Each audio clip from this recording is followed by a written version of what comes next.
Hi everybody, my name is Mr. Francy and welcome back to Mr. Francy Reads. Today we are continuing on with my favourites and non-favourites for the first half of 2023. We're now getting towards the end of the favourites and non-favourite series, but we still have some more videos to go after today. So if you haven't already, hit that subscribe button if you can, hit the bell and click on all notifications so you don't miss anything while the party continues. Today we are talking about my best books. The best books that I've read for the first half of 2023.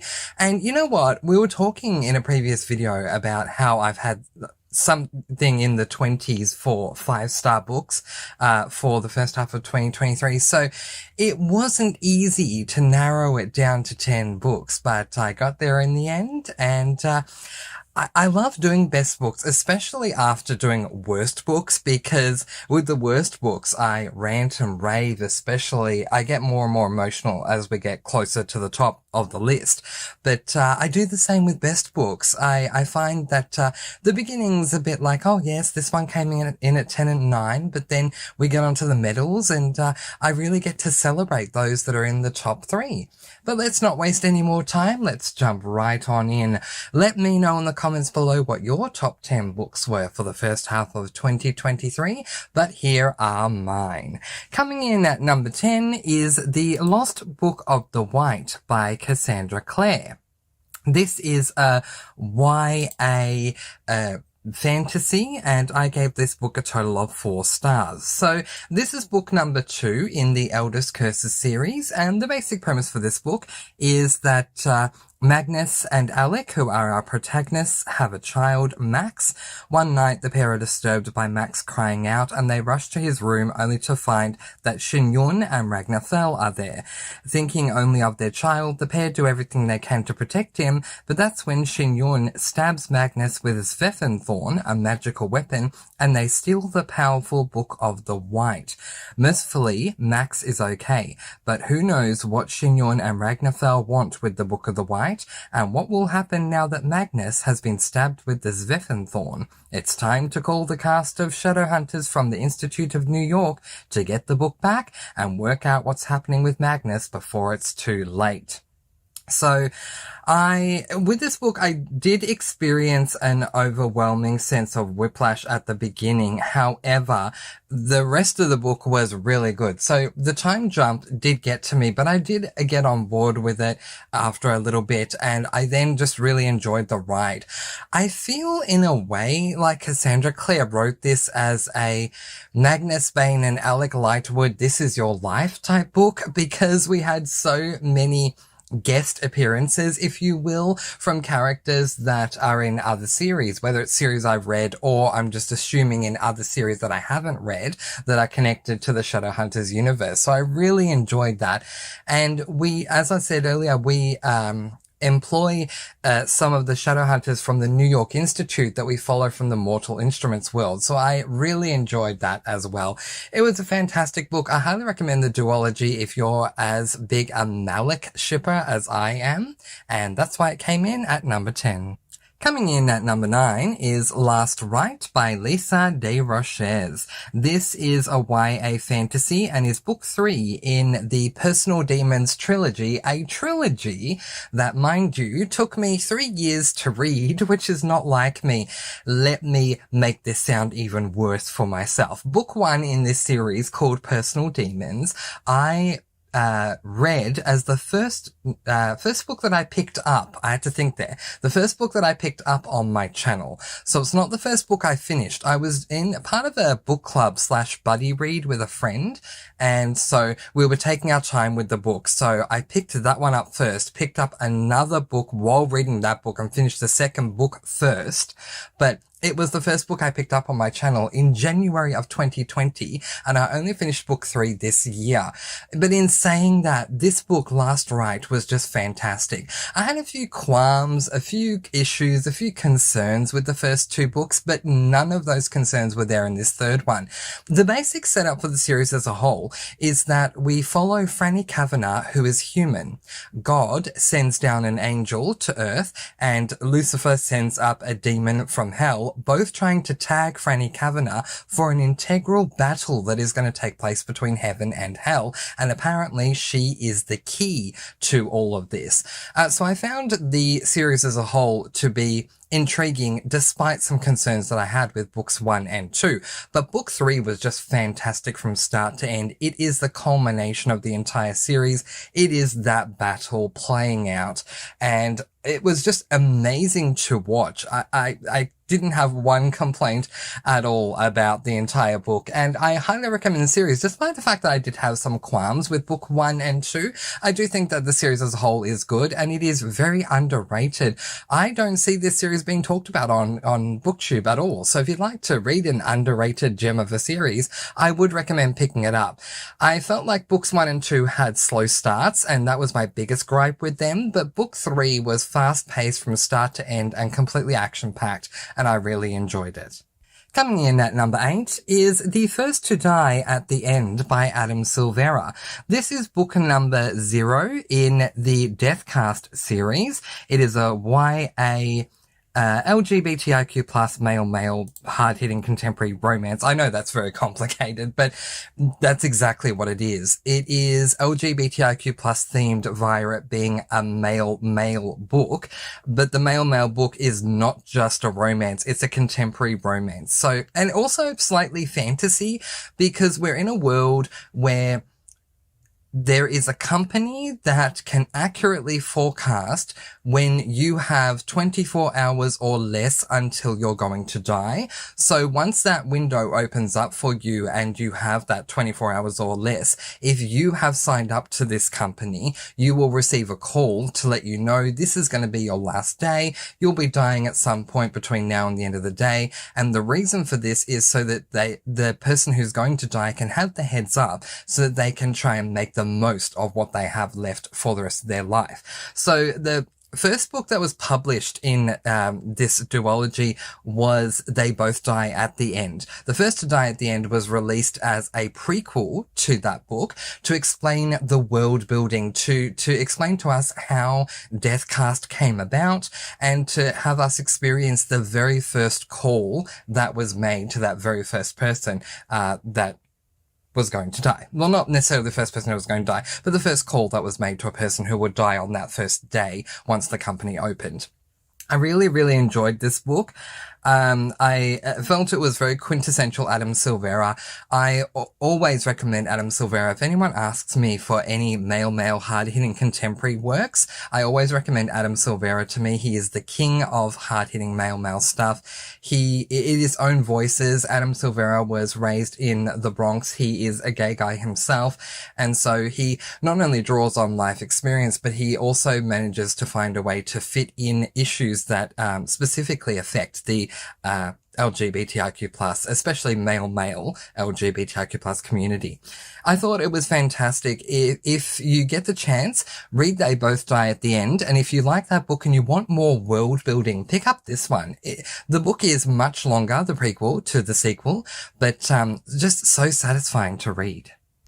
Coming in at number 7 is What to Say Next by Julie Buxbaum. This is a YA contemporary. It's tough to say whether it's a romance or not, but I will just refer to it as a contemporary. So this is a standalone, and the premise of this book is that we follow the perspective of two people, David and Kit.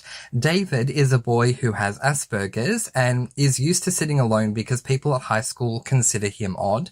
Kit is a girl who is struggling with the grief and loss of her father. One day, not being able to struggle being around her friends, Kit decides to sit across from David. David says to her, "So, your father died." This simple, blunt truth starts a conversation between the pair that leads to so much more than I ever could have anticipated. So, to my thoughts on this book, first off, praise to Julie Buxbaum. It's an incredible read that everyone needs to read. David captured my heart pretty much right from the beginning, and Kit's journey very much intrigued me. I loved that this was a dual perspective, as we really needed David's perspective just as much as we needed someone's perspective that saw David from the outside, and Kit took that place well. I don't want to give away spoilers, so I'll just say this. Trust me, read it. You will not regret it. Coming in at number 6 is The Woman in the Window by A.J. Finn. So this is an adult thriller, and my goodness did I love this book. So I need to give the backstory that if you've watched all of my favourites and non-favourites and you've heard me talk about this one or other thrillers recently, you'll know, but if you haven't, it's worth telling. So up until a couple of months ago, I had read a number of different thrillers, and all bar one had completely let me down. The only one that worked for me was The Woman Outside My Door by Rachel Ryan. But the others that I read just didn't do what I expect a thriller to do. If you're going to label a book a thriller, then it needs to thrill me. Otherwise, why is it a thriller? And so I had begun to not only feel let down by thrillers, but also like I could never trust a thriller again to serve the purpose that I wanted to serve, which is to thrill me. And then I came across The Woman in the Window and everything started to change for me, which was fantastic. I read 3 thrillers in June, including this one, and 2 of them were just outstanding, and they've motivated me to continue on with my thriller journey. So I'm going to give you a quick premise of this book. The premise of this book is that we follow Anna Fox, a woman who has agoraphobia. Anna is a psychologist online helping people with different things. She loves to drink, has a pet cat, and also enjoys watching her neighbours in their homes outside her window. One day, she goes outside and faints. She's brought back in by a woman who is the mother of the boy she met earlier, who just recently moved in across the street. That night, she sees something sticking out of the woman's front and blood coming out of her. But when the police arrive, they tell her that no one was there. And more to the point, this woman that Anna saw is not the woman now claiming to be the boy's mother. What the heck is going on here? Okay, so to my thoughts on this book, the book was verging on 3-star status for me up until I got through the first third of the book. It wasn't bad or good, it was just slow. But then when the action began, wow, was it amazing. This is what a thriller should be. I was thrilled from the second third onwards through to the end of the book, which more than made up for the lackluster beginning. So many twists and turns and reveals, I was on the edge of my seat. Praise to A.J. Finn, a solid thriller, which, as I say, have been few and far between for me, and I gave it 5 stars. It was incredible. I highly recommend it if you want a solid thriller to read. Okay, so we are halfway through, so let's keep on going. Coming in at number 5 is Here's to Us by Adam Silvera and Becky Albertalli. This is book number 2 in the So Far What If It's Us duology. And I ended up giving this book 5 stars, so I thought it was absolutely fantastic. What I'm going to do is I'm going to give you my thoughts. I'm going to give you the premise of the series as a whole overall. So in this particular series, we follow 2 boys, Bendito and Arthur. And Arthur works, is at the beginning of book 1 working as an assistant at his mother's law firm.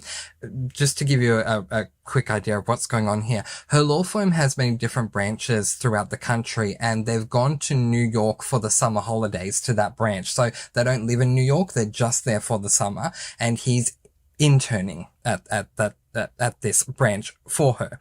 While he's interning for her, he needs to go to the post office to mail some things, and while he's there, he comes across Bendito, a boy who is returning his ex-boyfriend's stuff to him in this big box. The 2 get to talking while they're there. It's very much a meet-cute situation, but then this parade, for want of a better word, occurs, and they end up watching the parade together. Then they split off and go back to do what they're doing, but they both regret that they didn't exchange any information about themselves, whether it is anything from their name to an email address or a phone number or social media or anything like that, and both of them regret it, and they both want to find each other. The important thing isn't whether or not they find each other. I'm more than happy to tell you that they do. The important thing is what happens once they do. We go on a wild ride in both books 1 and in book 2.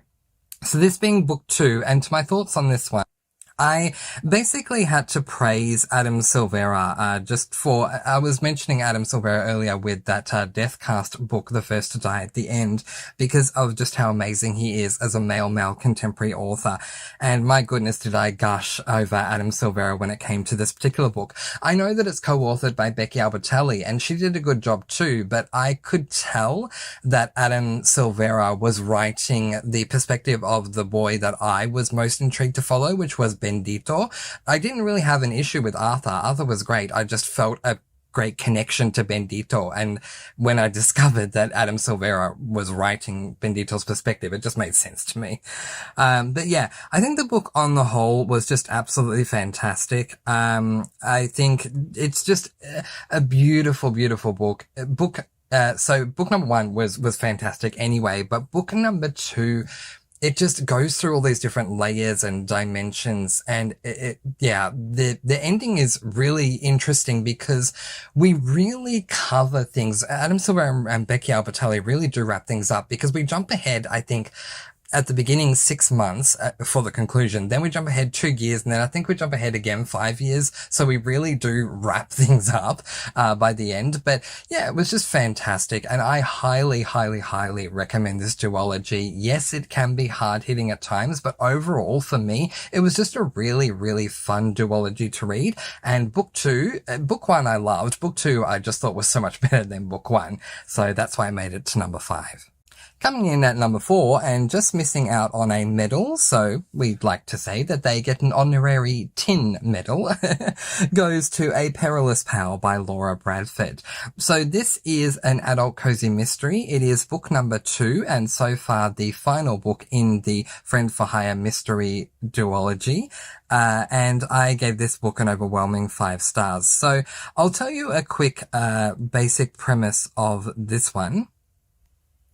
So the basic setup for the entire series as a whole is that we follow a woman by the name of Emma Westlake, who runs a business where she is a friend for hire, which is extremely cozy. It's the most cozy idea I've ever heard for a cozy mystery, where if you want to hire a friend just to do friend things with, you can with Emma. So you need someone to go to the gym with you, hire Emma. She'll go with you. You need a friend to go and just have coffee with, or to work on a crossword puzzle, or maybe take a drive with, or something that a friend would do with you. Emma will step up to the plate and do that with you. So in this particular book, we continue to follow Emma and her friend for hire business. One day, while at her octogenarian friend Dottie's house, Emma receives an email from a woman who seems to be quite down on her luck. She'd spent her whole life caring for, and indeed living for, her husband and 2 children, but her husband has now left her for someone only a few years older than her son, and both children have flown the coop and don't need her anymore. Emma decides to meet up with the woman, and the pair discuss things that they could potentially do together.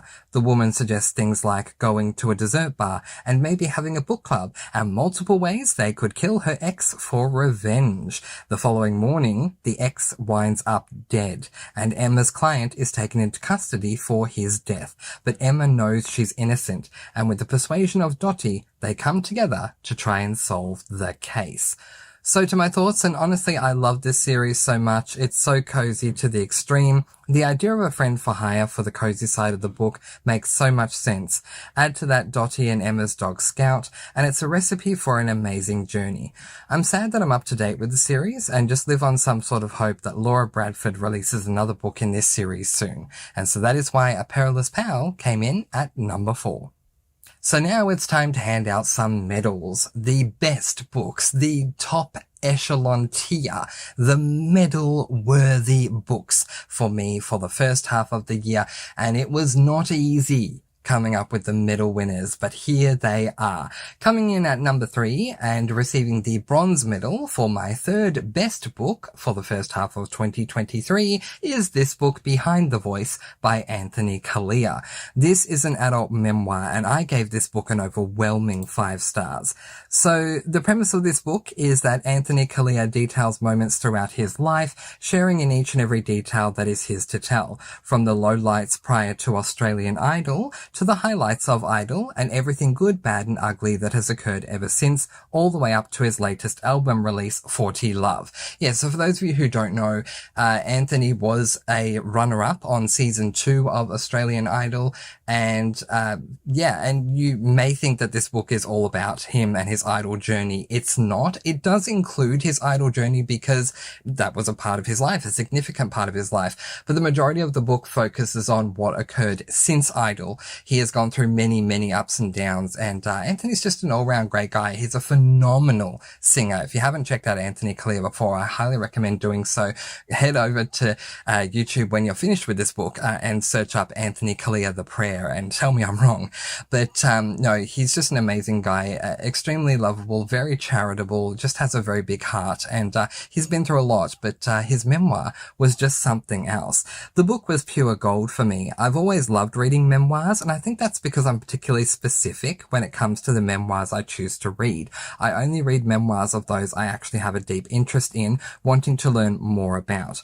What sets Behind the Voice apart from many other memoirs I've read is just how raw and real it is. Anthony, while admittedly nervous to publish this book, doesn't shy away from delving into his darkest moments of his life, whilst also joyously celebrating every moment, lesson and experience. My only wish was that this book was longer, as I was sad when it was done and I had no more left to read. I hope Anthony, as others like Lauren Graham did, comes out with a second memoir, maybe of things we don't know yet, things he wasn't able to discuss in this one for the sake of keeping the book a manageable length. Praise to Anthony Clear, what a great guy and a fantastic read, and that is why it comes in at number 3 and receives the bronze medal for my third best book for the first half of 2023. Coming in at number 2 and receiving the silver medal for my second best book for the first half of 2023 is specifically this book, The Awakening as Told by the Boys by Caroline Peckham and Susan Valenti. This, according to Goodreads, is referred to as Zodiac Academy Book 1.5, or as I like to call it, Book 1A. Very quick backstory to how all of this works. So originally, when Caroline Peckham and Susan Valenti started publishing the books in the Zodiac Academy series, they were just going through the standard order, book 1, book 2, book 3, book 4, and so on and so forth. In book 1, we focus mainly on these two girls who end up going to a magic school. Stuff happens, but all you need to know for this story is that we follow predominantly two girls, and we sometimes get the perspective of some guys as well, but the majority is these two sisters that we go back and forth with their perspective. Later on, at some point throughout the series, Caroline Peckham and Susan Valenti released The Awakening as Told by the Boys, and in that book, we literally follow the perspective of the boys. So, so there's a group of boys. There's not really a lot I can say. There's a group of boys at this school who don't want the girls to be at the school for a specific reason because they feel threatened by them for a specific reason. I'll leave it at that. I don't want to give away spoilers. But anyway, let me tell you my thoughts on this book because it was just absolutely fantastic. So I really enjoyed this one. I loved getting to know all the boys as well as their backgrounds. I can honestly say there wasn't one boy. Okay, Orion is a man, but still, the book is called As Told by the Boys, that I didn't like, appreciate, or at least get or understand. I found the sexual nature of the book shocking, but shocking isn't always a bad thing. I found the plot in this one intriguing, literally from the first line to the last. I have a special place in my heart for Darius, I just do, and also really appreciate the character arc of Orion in this one. I can't wait to continue on with the series. And yeah, so I think that Susan Valenti and Caroline Peckham did a really good job going back and releasing this book. So yeah, just a little more background for you just quickly. Book 1 in the series is called The Awakening. And that's where we follow the two girls, the two sisters. And that's why book 1.5 is called The Awakening as Told by the Boys.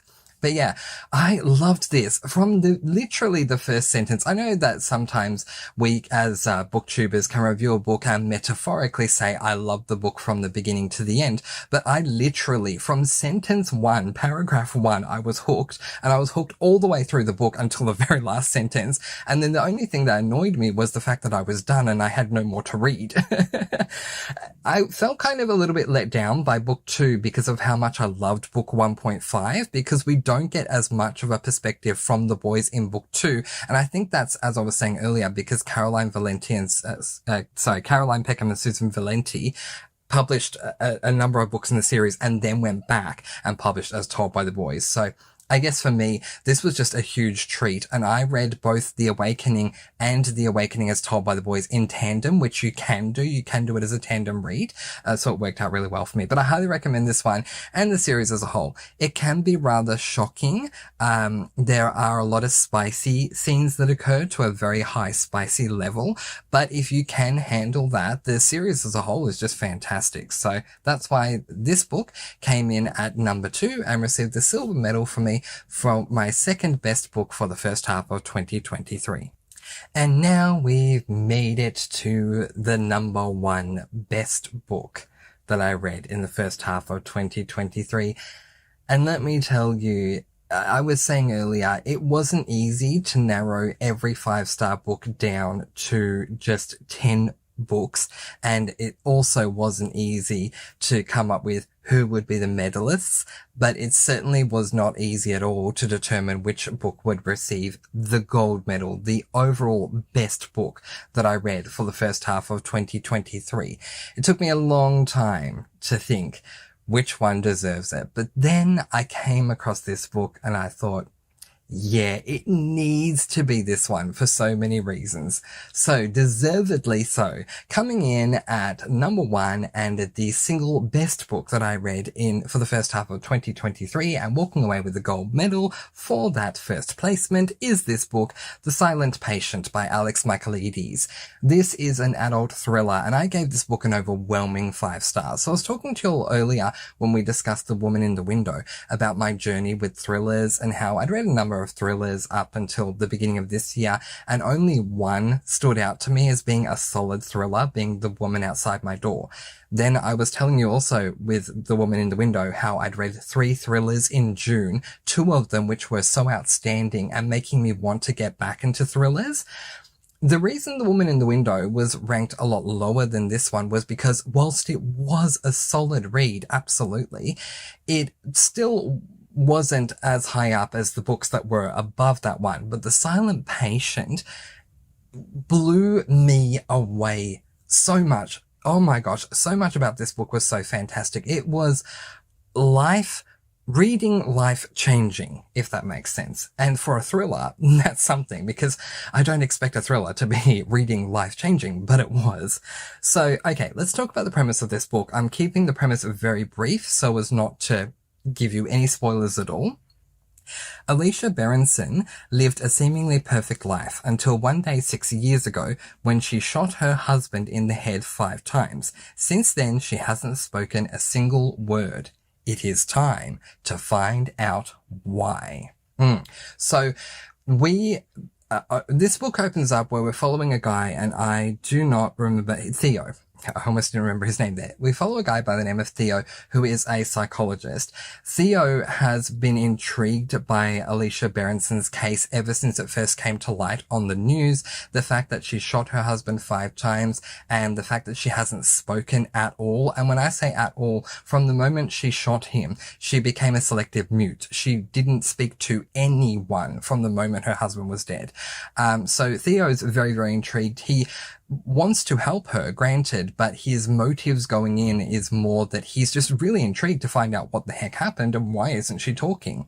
So it just became a very intriguing book from start to end, because we're trying to work out, first of all, what the heck happened, and also why it happened, and also why this is not letting her talk, like why she's just not saying anything to anyone. Even when she went to court and things like that, and they were trying to settle what they were going to do with her, she didn't say anything to her defense at all. She didn't utter a word. Why? So yeah, I was kept on the edge of my seat trying to work out what the heck was going on, and it was a thrilling ride. So yeah, the premise was intriguing. Woman has murdered her husband and hasn't spoken since that time. And yeah, Theo, the psychologist, believes he can help her. He goes above and beyond, trying to assist her to feel safe, hoping that'll help, and even looks deeply into her background. Theo, looking into her background, helps to give a greater understanding of her life. Journal entries that Alicia wrote help furthermore. It's also just so intriguing. What the heck is going on here? Why did she kill her husband? What the heck led to his death?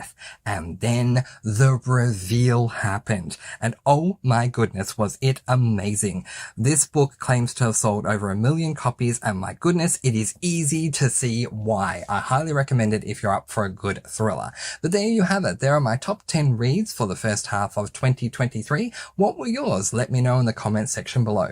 We have more faves and non-faves coming your way very, very soon. But in the meantime, I'm going to let you all go with peace, blessings, and so much love. Please do be kind and love one another, and spread your sparkling energy all throughout the world. And until next time, happy reading. Bye everyone.